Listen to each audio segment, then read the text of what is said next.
I don't, I don't think that this is going to last a whole hour.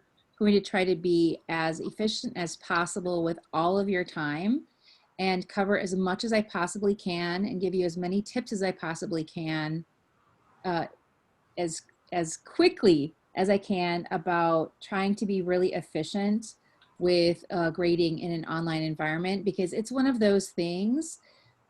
Yes, I will give you access to the recording. We actually have a YouTube channel, and our newest instructional designer, Laura, and one of these days we're going to stop calling her that. She's actually in this Hi, everyone. video. She's absolutely wonderful. She is we're putting a link. I don't know if I already did it or not. If I didn't do it, I will do it on the front of our website, the main page, under quick links, a link to our YouTube channel. And we just have to figure out a way to make sure you can see the videos. We're working on it. The access to the portal is not working as smoothly as we would like it to. Some people aren't able to view the videos like we want them to. So we're working it out, but I am recording it, and we will make sure that you can have access to our videos. All right, grading is one of the most time-consuming things about teaching online, other than answering student questions. And answering student questions takes a whole lot of time, especially when you are thrown into remote teaching really quickly. But when you teach online and do it as just a thing that you do, student questions tend to be reduced quite significantly, because you get used to it and you get into a rhythm, and you tend to deal with the types of things that the students ask questions about most, right? If they get confused about a particular assignment, you're like, okay, obviously this is something I need to clarify, and you work through it and you get less and less questions. But grading, on the other hand, is something that doesn't go away. And so these are the three areas that I'm going to cover in this particular workshop: discussions, assignments, and papers. Granted, papers are assignments, but I'm just treating them a little bit differently in this particular workshop. And this is how I'm going to address them. And first, we're going to start with discussions. All right, online discussions, I'm talking about asynchronous online discussions. When you are participating with students in a synchronous environment, that's very, very different. That's not what I am referring to here in terms of grading those. That would be a separate workshop. This is an asynchronous discussion that you have through the learning management system right now, that is Blackboard. One of the most important things that you can do for your students and for yourself is to have a clear rubric. And what I mean by clear rubric is one that doesn't have a ton of words in every single box. The more confusing you make it, or the more words you have in those boxes, I think the harder it is for you to quickly be able to move through that rubric and grade. And also, I think the harder for the students to really truly understand, okay, how did I actually perform? I'm a little bit confused. And then it also, when in the learning management system, and it depends on how big the rubric is, the view might be cut off a little bit. So you want to try to make your rubrics as concise as possible, okay? And if you've never created a rubric before in Blackboard, see an instructional designer and ask them to help you create a discussion rubric. Usually it has simple categories related to what you're asking the students to do. It's your decision how you decide to grade the students. But typically, like when I have online students, I'll have 3 categories. I have points for their initial reply or replies, depending on the course, for their discussion posts, points for their peer posts or other types of interaction with their peers, and then a section for timeliness / presentation or whatever. If this is an upper level course, you might have a section on citations or research or whatever you're asking them to do in discussions. But another part of keeping grading simple is keeping your discussions uncomplicated. I've taught faculty and trained faculty for 13 years, okay? And I've seen the gamut of what faculty think discussions ought to be, and they are not an opportunity for them to write essays or mini essays, okay? This is not what they're for.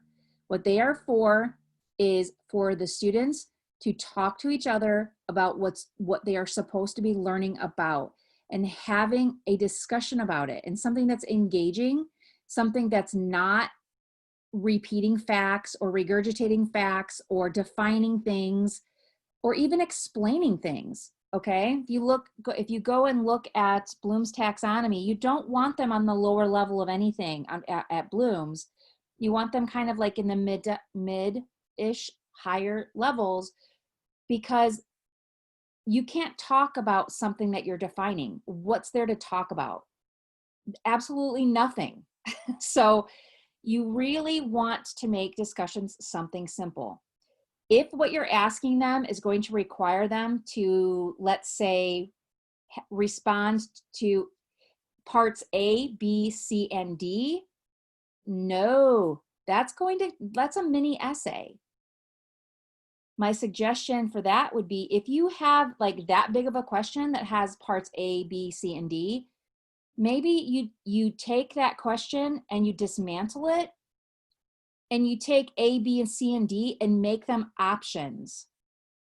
So you say, this is our question, answer one of these, and here are your choices, A, B, C, and D. And so there's a lot going on, and they're talking about different things, but they're all related.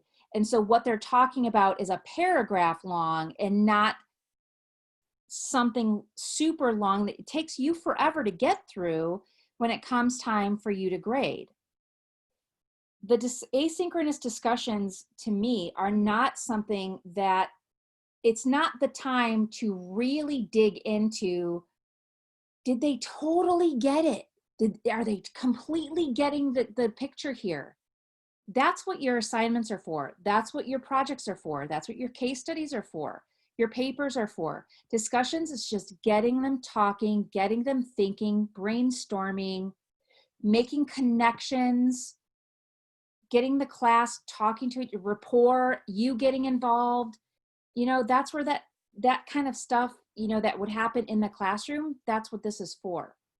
Okay, keeping it simple makes your grading a lot easier. Okay, so go back and review if you have asynchronous online discussions and see what the types of questions you're asking your students to do.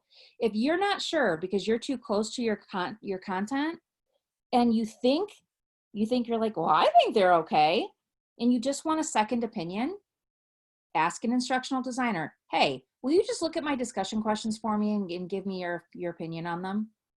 That's all. You don't have to say, hey, you know, it's not going to involve a course review. It's not going to involve anything. You say, this is all I want you to do. Help me with my discussion questions.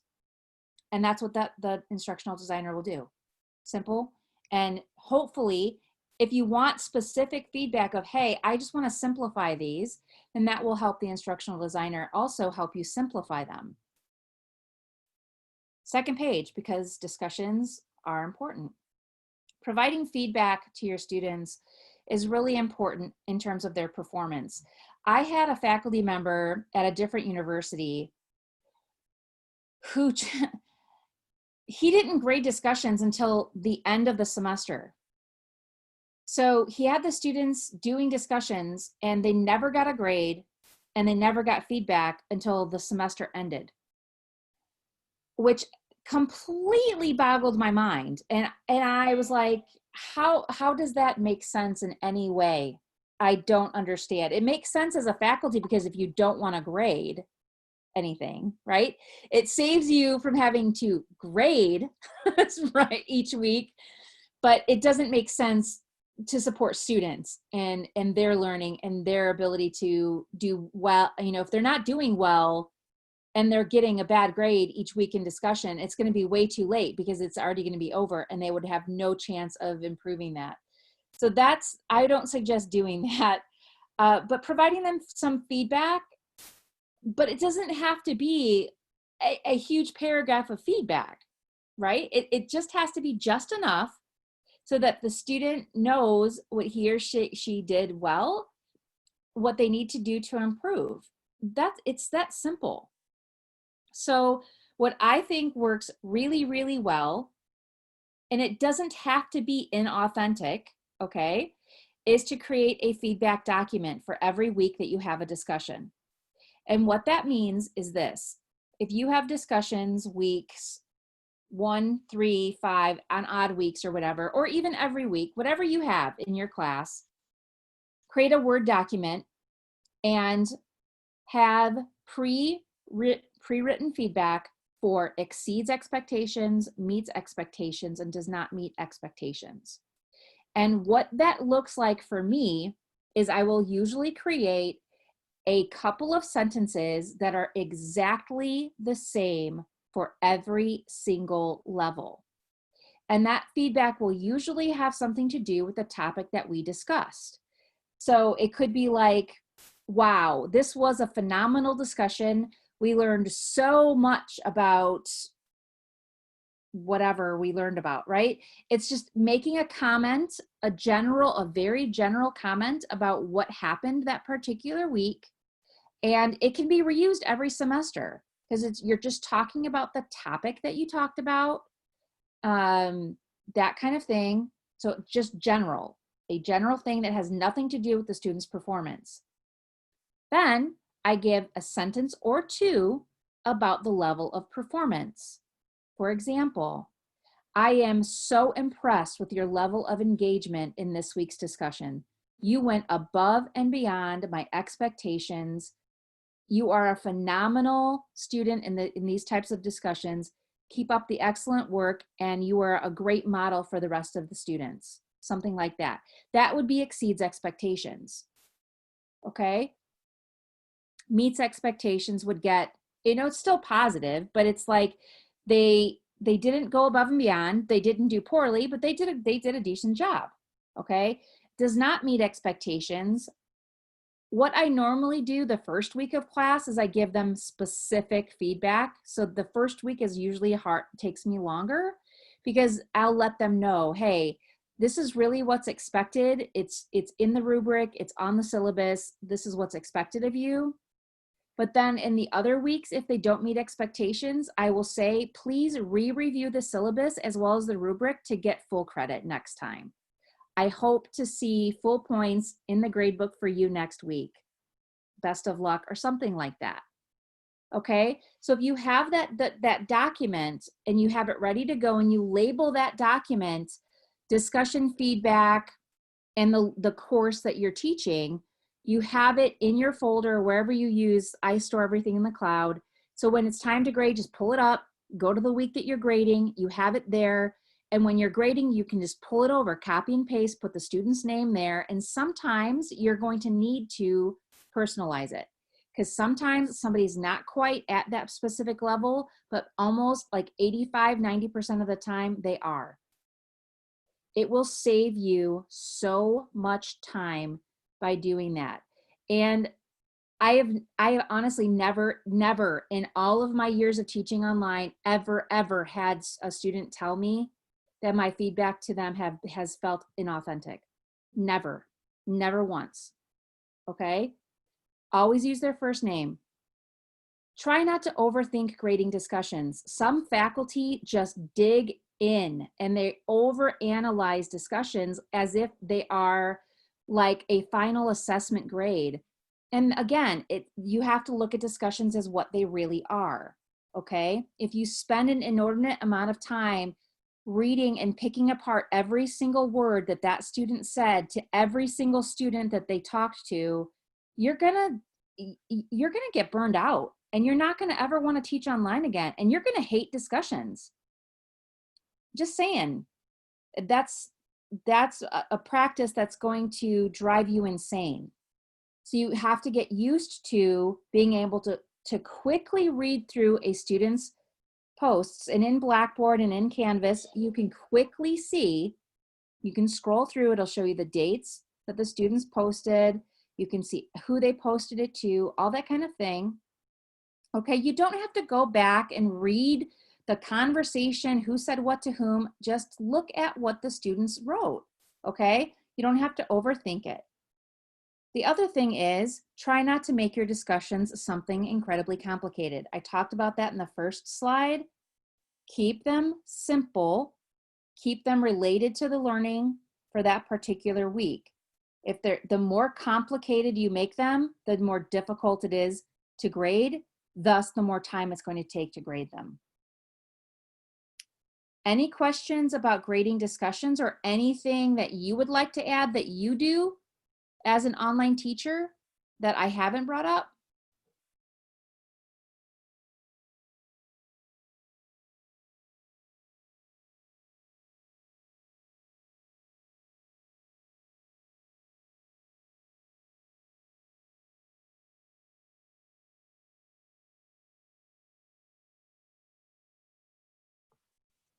Anybody else wonder what's on that spoon with that coffee cup? I've been staring at it. I have no idea what that is. It looks like caramel. Okay, so since nobody has any other questions, I will actually give you time, like at the end, if you think of any additional time-saving tips that you do. It doesn't have to be related to discussions. You can share those. And yeah, because we all have ideas, and I would be happy to hear yours. So when you're thinking about assignments, when you're teaching online, you need to keep in mind how much you are assigning your students to do. If any of you have taken the online teaching and course design class, OTCD, we do talk about that. You really have to be aware of it. And if you design the course without planning it out in advance, like on paper, like old school way, it might be really easy to overwork your students and over assign. I love planning courses out on paper ahead of time. As much as I love technology, paper and pen, or pencil in this case, pencil is my friend, because you move things around, erase, change, and things like that. And you always know the big picture of, okay, this is my course. This is how many assignments my students are going to be responsible for. This is how much I'm going to be responsible for grading every week. My suggestion is no more than 2 things that you have to grade every week. Now, sometimes you might have some formative, some summative, you might have some assessments, okay, some formative assessments that you want the students to do that are short, you know, Blackboard graded quizzes related to the readings, okay? The Blackboard's gonna grade it. They're just short little itty bitty things. You don't have to think about that. You don't have to grade it. The grades just go right in the grade book, okay? So if you have like 5 10-point quizzes, okay, that's fine, Blackboard grades it. But just keep that in mind, like you don't wanna over assign your students work, and you don't wanna over assign yourself grading. So if you have a discussion due and a Blackboard quiz, are you really gonna want your students to also write a paper? I don't know about that. So just think about that as you're doing your planning, okay? Using rubrics is awesome. We talk about that in OTCD, of the use of rubrics, and creating them does take a little bit of time, and they're not super simple to create in any LMS, really.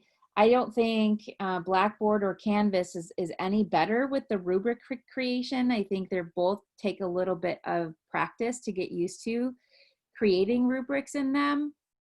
But once you have them, you are actually just able to click the boxes. Is that true in Blackboard?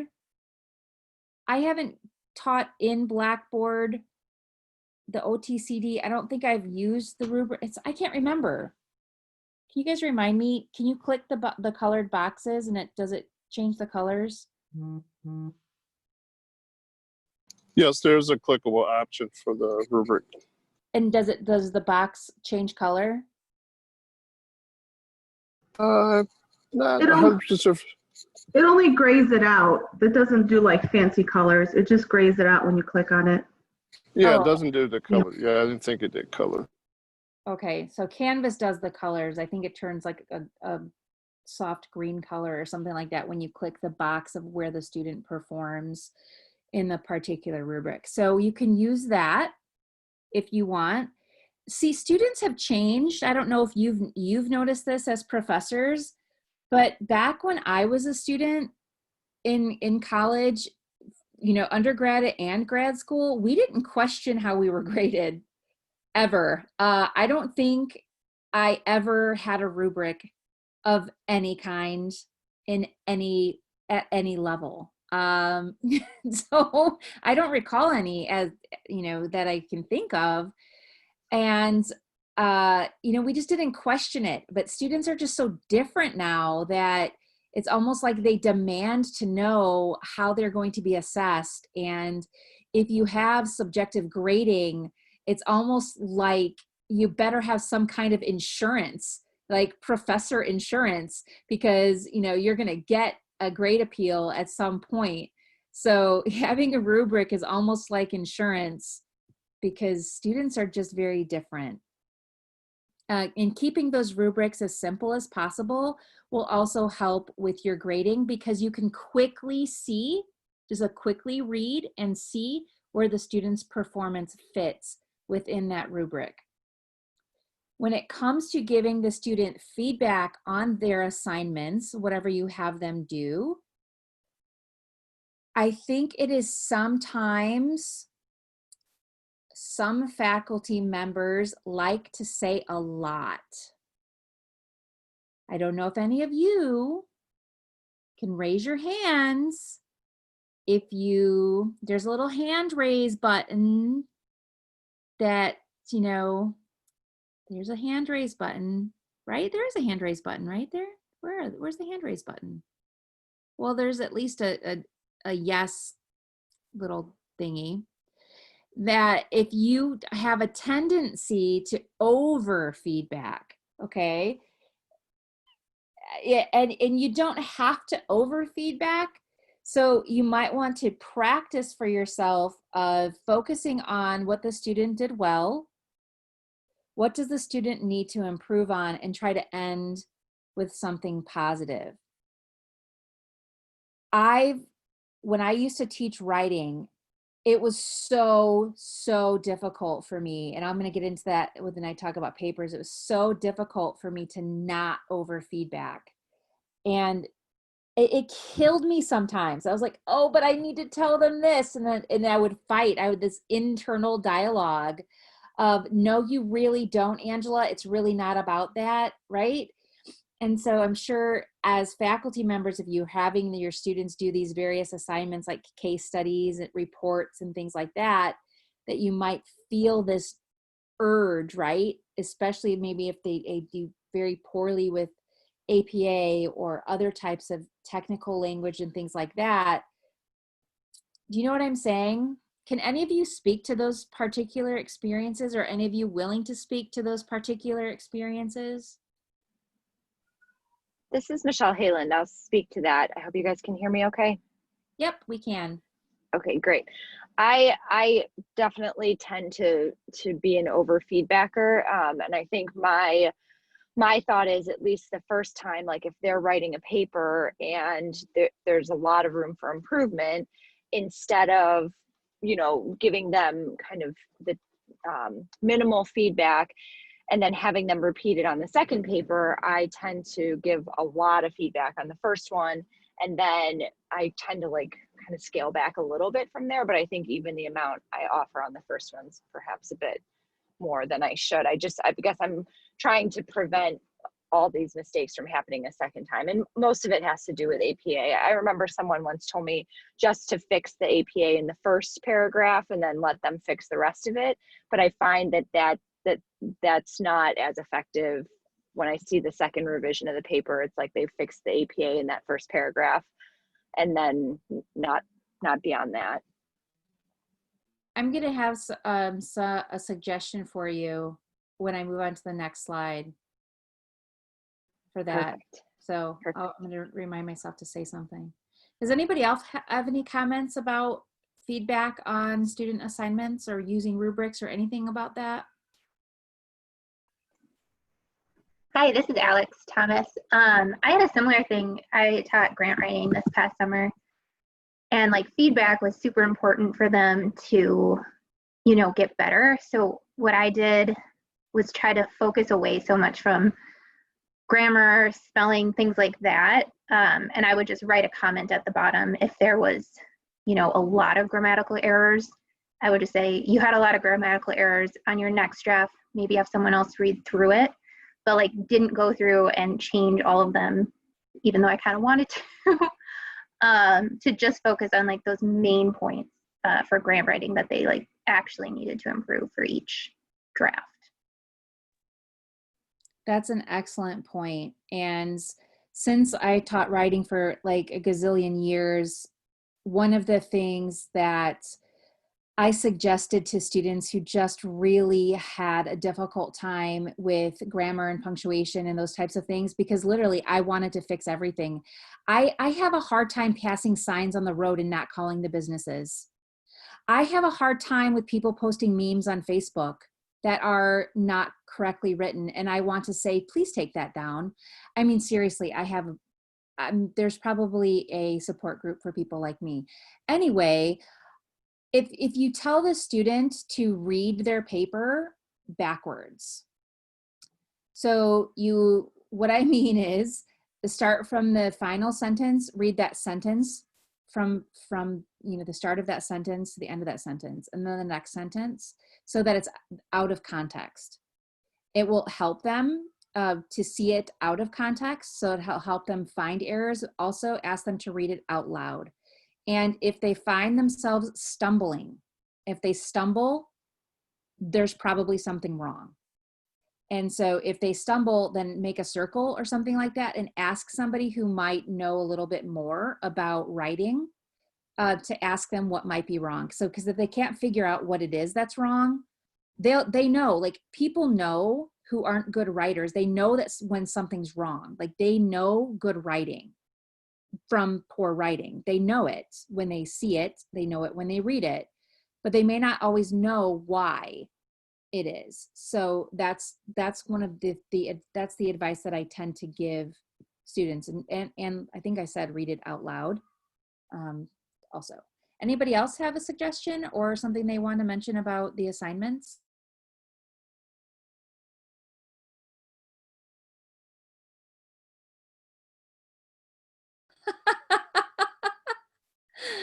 Oh my word. You see Mary Beth's comment about the bumper sticker? That would drive me crazy. I would have to change lanes. Just saying. All right. Okay, let's move on. I am very sorry if you hear my son having a complete conniption downstairs. All right, so papers. Before I get into this, so I don't forget about Michelle and about APA, or it could be about anything in particular that you notice your students tend to struggle with. So one of the things that you can do if you notice, say, hey, my students are almost always ill-prepared for APA. They're almost always ill-prepared for literature reviews. Like they just don't get it, okay? What I would suggest to do is in your learning management system, whether it's Blackboard or when we move to Canvas, is create a folder or a module up at the very top and have information in there for those students to review, to get through the things that will really help them. So what you have to do is find like the best materials out there online to help the students. It could be video based, it could be exercises based, it could be, I'm not sure. There's got to be stuff out there that can help students who just either have a brain block or just who haven't been taught the right way. There's stuff out there. So provide it for the students so that way you can say to them in their, even in their first paper, say, hey, listen, I've got this resource up in important resources module. I need you to go review this, this, and this. And then let me know when you've done it or whatever. Do you know what I'm saying? Put the onus on the student instead of having the onus on you to correct their mistakes. Okay? But providing those resources for the students, yeah, the owl is a great resource, but like also providing them so that they don't have to link out, because sometimes searching for a specific resource in OWL, like if you just tell the students, go look in OWL for APA, you know, they might get a little lost. So if you provide like a specific thing for them that is embedded in the module, or even a Quizlet, if you find Quizlet on APA stuff, hey, let them play a game to get them comfortable with it. So if the resources are already there, half the battle is already won. Does that make sense, Michelle?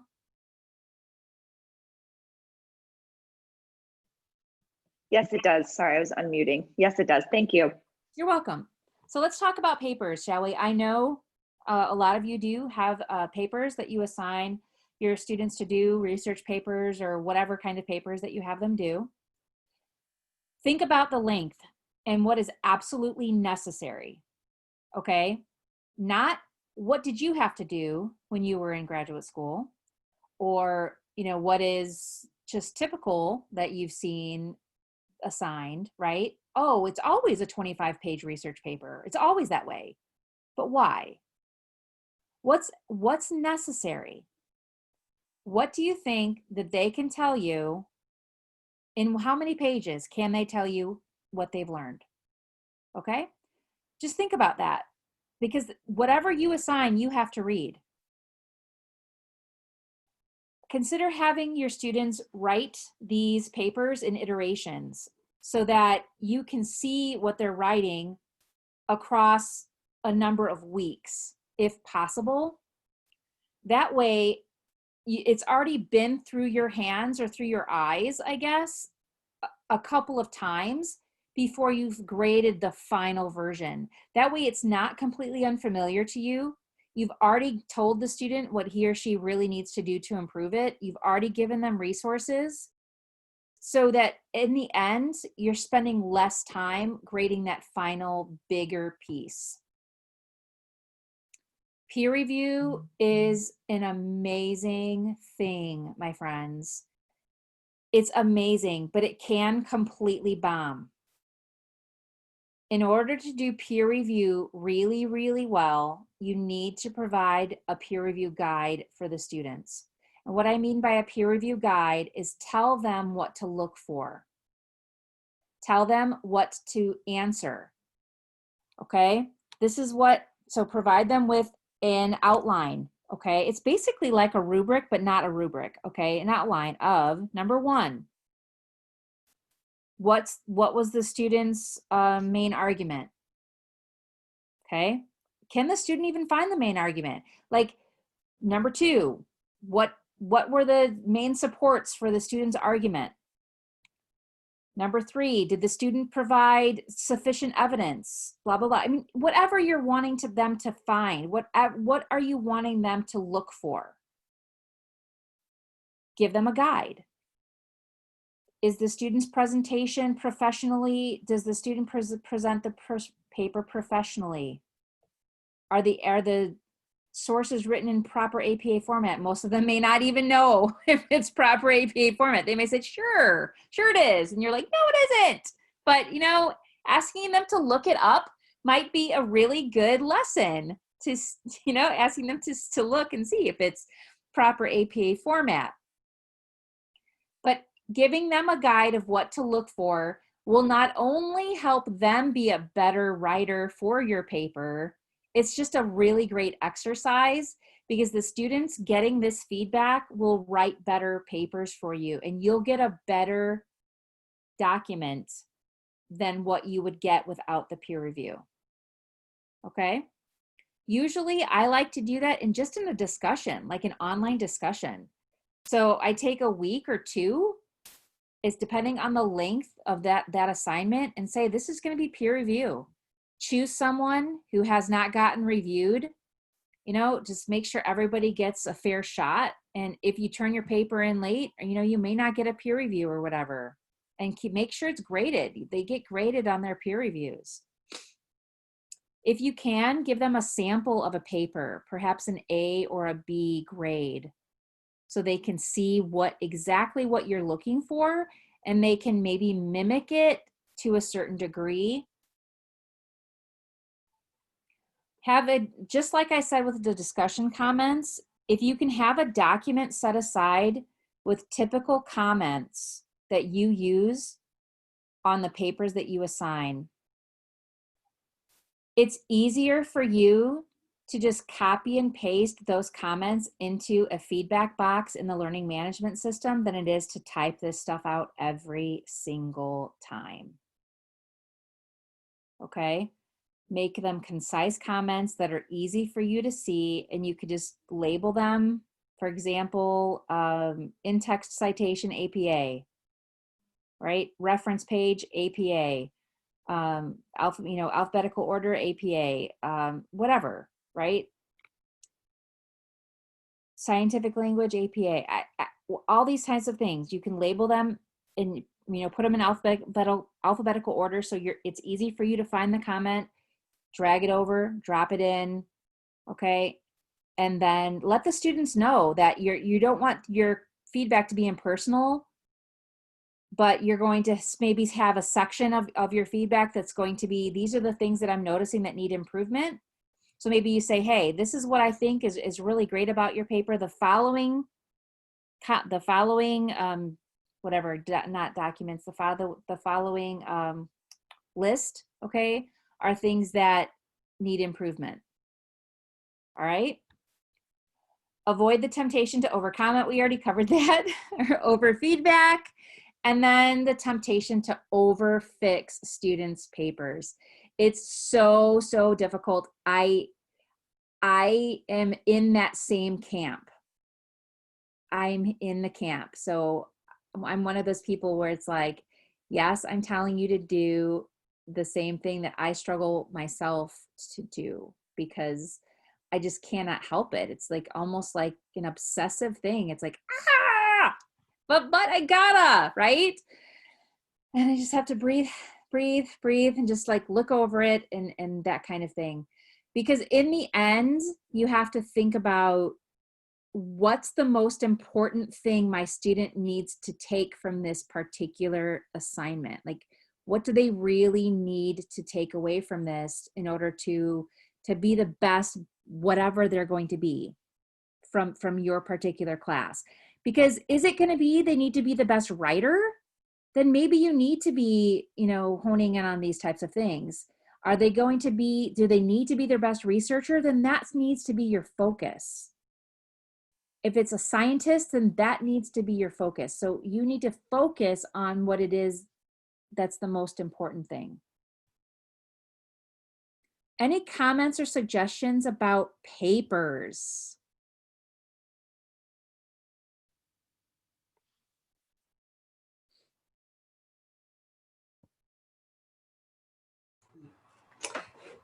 Hi, this is Ellen Becker, and I'm going to comment on papers, and I'm specifically thinking about research papers and students who are newer to research. So part of learning what right looks like is seeing it. And so I think early on in writing assignments, we might need to be a bit more targeted in our feedback so that students have a good understanding of what is acceptable. And, I realize you don't want to give, too much feedback on everyone individually. And yet, when things are new to students, sometimes it does need to be individualized because they just can't find that connection on their own. At least that's my opinion, but I'd be interested in what others think. Yeah, I agree. You just got to find a happy medium, right? To where, you know, you're not going crazy and spending, you know, 25 hours on a group of student papers, but the students also kind of getting what they need at that very beginning so they understand. Ellen, I have a question. Are you able to, you know, in your particular field, is it helpful for them to see previous students' research papers? Is that a helpful thing for them to be able to do? This is something that comes with experience because I've been around a while, which gives me the opportunity with permission from past students is to be able to share something a previous student wrote with my markup on it. So that, so it's, you know, what a good paper is when someone reads it, they'll say, oh yes, that's good. But they don't know what about that paper was good. Or taking the other example, I think sometimes seeing some markup on a previous paper is more instructive because you can recognize what is something to avoid, as opposed to if it's good, you just say it's good, but you don't, it doesn't really tease out unless you go into it and put additional comments. What about an exceptional paper makes it exceptional?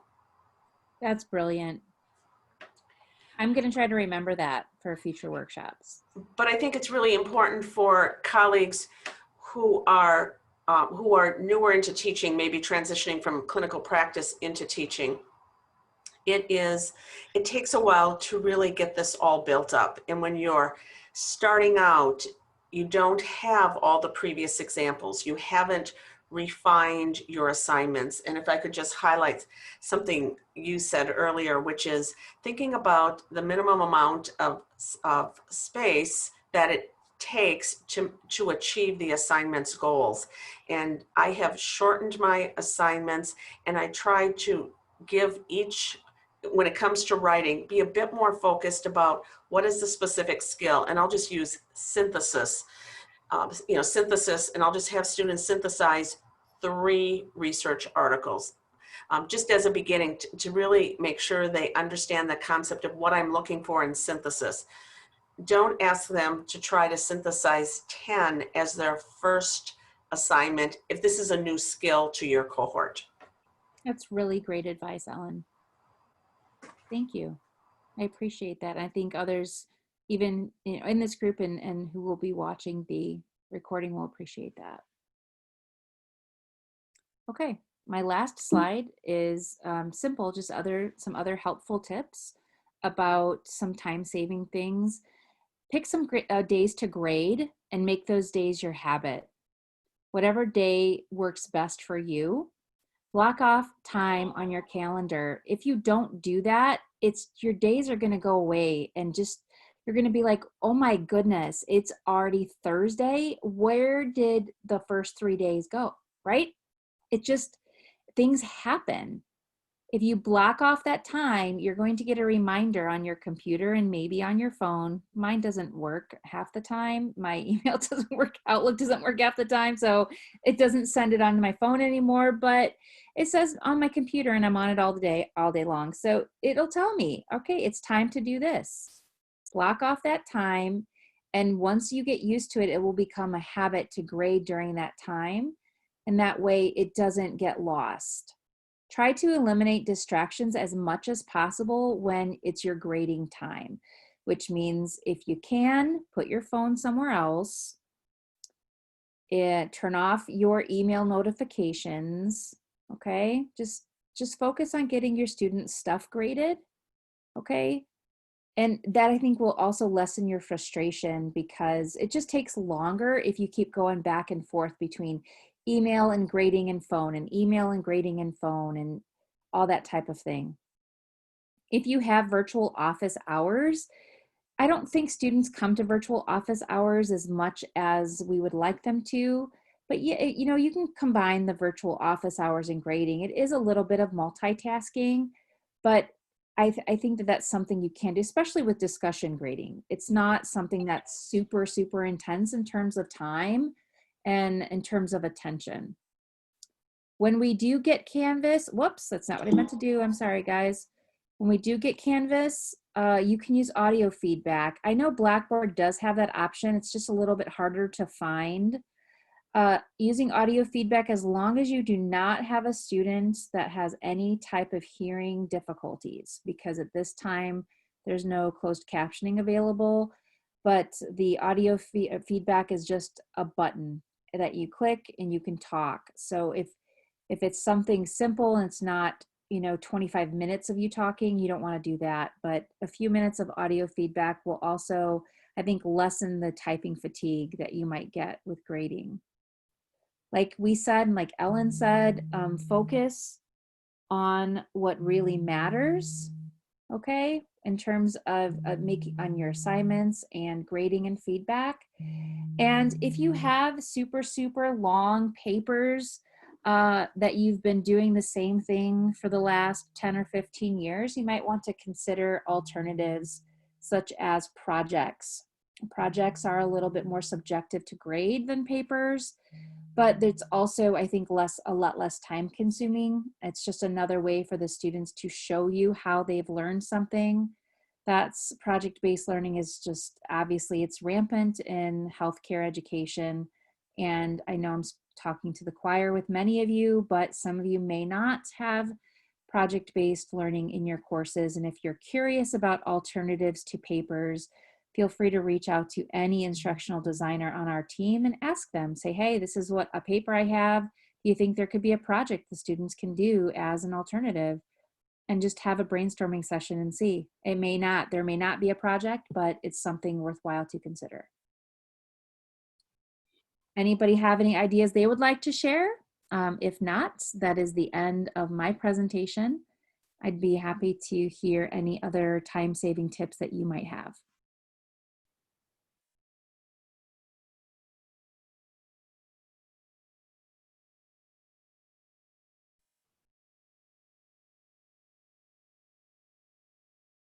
Hi, Diane. Nice to see you again. Diane was a regular at our city workshops.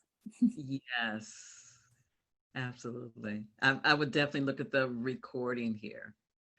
Yeah, Catherine too. Nice to see you. You're a regular too. Sandra, Sarah. I see lots of new people. Hi, Todd.